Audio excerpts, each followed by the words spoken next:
अच्छा, मालूम है मेरा पद क्या है? मैं दूसरे ढंग से बोल रहा हूँ। मेरा पद जो है शंकराचार्य का पद है। मुझे शास्त्र का ज्ञान होना चाहिए और है।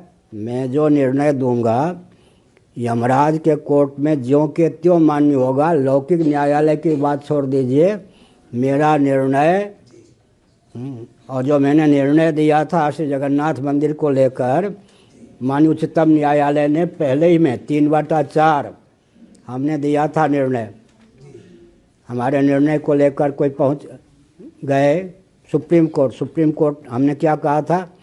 सेकुलर शासन तंत्र को अधिकार नहीं बनता कि धार्मिक आध्यात्मिक क्षेत्र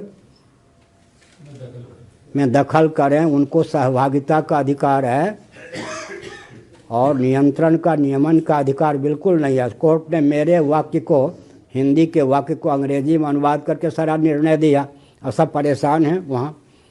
मेरा सुप्रीम कोर्ट भी, मेरा निर्णय का अर्थ होता है प्रशंसा नहीं है, लोग भूल गए हैं। मेरा निर्णय अगर मैं प्रमत्त नहीं हूँ विधिवत, मेरा निर्णय यमराज के कोर्ट में भी टाला नहीं जा सकता, संशोधन परिवर्तन नहीं हो सकता। उस पद पर हूँ।